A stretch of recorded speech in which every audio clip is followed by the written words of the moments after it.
I'm a qualified lawyer in Luxembourg, and I have recently passed the QLTS assessment on my first attempt.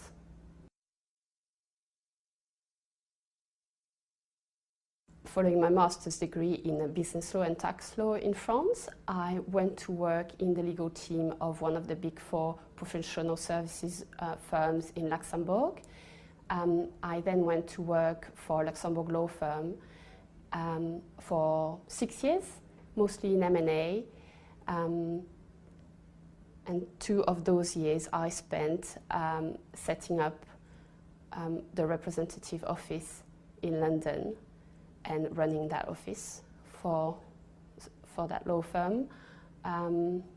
Then I went to work for a city law firm. I decided to have a career break when I had my 2 children, and now I'm trying to rejoin the workforce.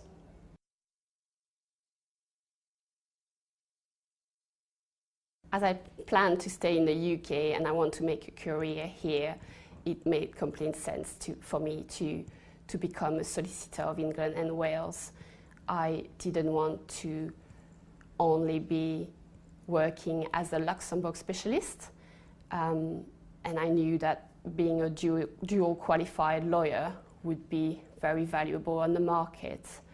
I am actually really happy I took the test because it made me discover some areas of law that I was not familiar with, and now I'm looking for a job connected with those areas of law, so the QLTS inspired me.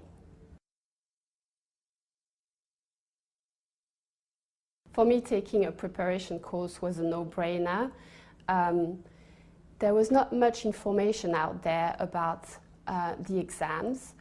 On the SRA website, you can find guidelines that are called Day 1 outcomes, and they give you a good idea about what you need to work on. But for me, it was not enough.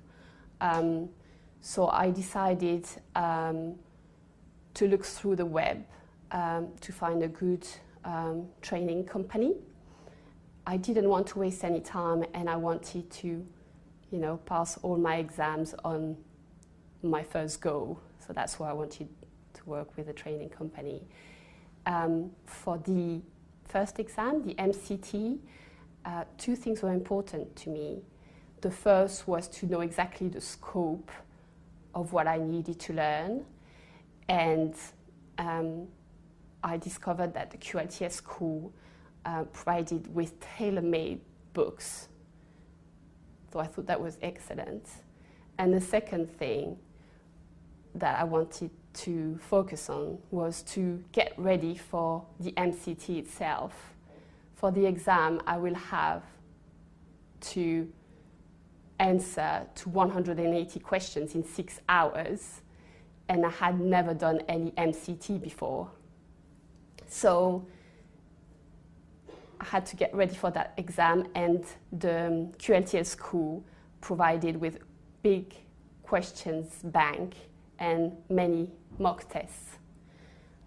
So yeah, I was very happy to pick the QLTS School as my training company for the MCT. For the OSCE, again, I wanted to know what the scope of what I needed to learn was. And the QLTS School informed me that they were going to provide me with a list of the books I needed to go through. Second, I was aware that I had to work on some skills to prepare for the oral and written tests. And I thought that the tutoring formula that the QLTS School provided was excellent and would help me greatly.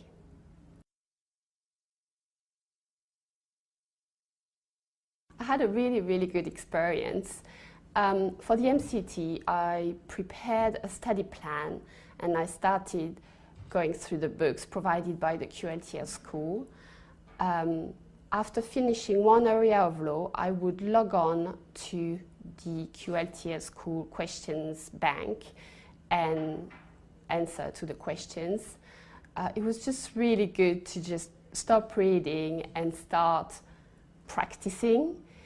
It was encouraging as well when I did well at answering at those questions, and it was a bit of a whistleblower if I didn't do as well. I formed with other people who were getting ready for the MCT a group, a study group, and we were meeting regularly on Skype to discuss about what we were working on. All the people in our group had books provided by the QLTS School, and we were all doing the same exercises. So it was really good to have that common basis to work on. 3 weeks before the MCT, the real exam, I started doing the mock tests. That was a really good training as well. The mock tests, they really reflect what you've got at the exam, and they are timed, and you can have either immediate feedback or feedback at the end of the test. I thought that was perfect for somebody like me who didn't have any experience with MCT, because you have to be very disciplined and manage your time very well. For the OSCE, what I did is I started reading the books that were recommended by the QLTS School, and in parallel I had to do the oral and written mock tests, and I would get the feedback from my tutor. My tutor gave me lots of tips. That was really great. Sometimes she was brutally honest and would tell me that I have to polish one or another skill. But she was also encouraging, so I really liked that. I could see that she was taking her job very seriously. She would be available on email or on Skype if I needed to contact her, and she would get in touch if I didn't. For the MCT, what I found the most beneficial was the mock tests and the question bank. It's all very good to read pages and pages of theory, but you need to make sure everything gets in. And for the OSCE, again, the tutoring was an excellent tool. Having somebody who's an attorney and somebody who knows about the exam and actually cares about you succeeding was very, very good.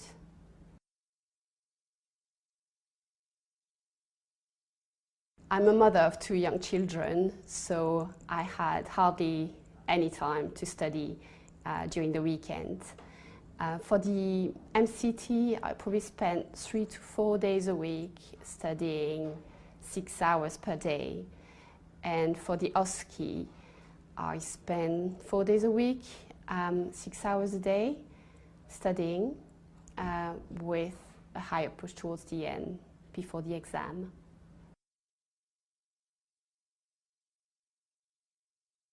For the MCT, I felt nervous but well prepared. I had done 3/4 of the mock tests available online, and I had passed all of them.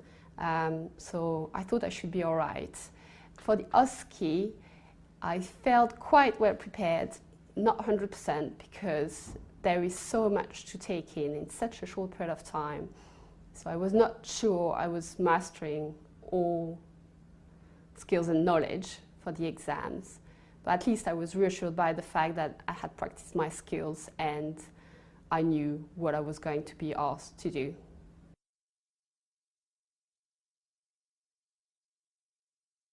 I am more familiar with principles of English law now, so it has increased my self-confidence. I know that I'm more marketable as a dual qualified lawyer now. And I know that some employers would not even look at my CV if I hadn't passed the QLTS assessment, so it opens doors.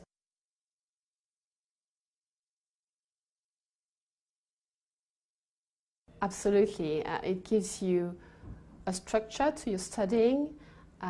It helps you to understand what's expected of you to succeed. Not everybody's got experience in all areas of law, so a preparation course enables you to improve on your weaknesses.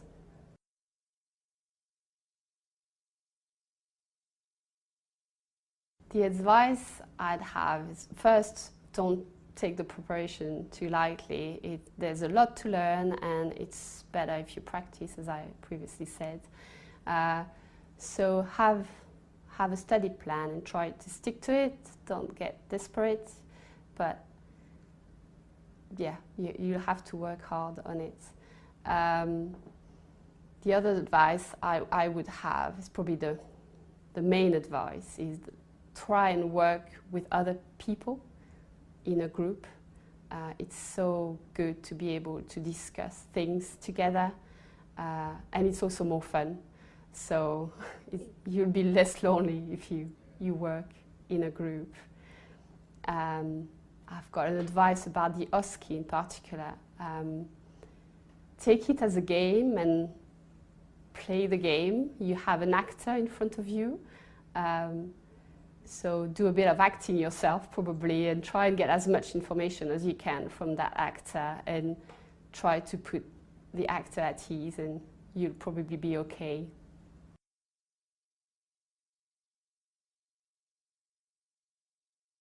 I'd say anyone who has a strong connection with England and Wales, particularly people who live in the UK.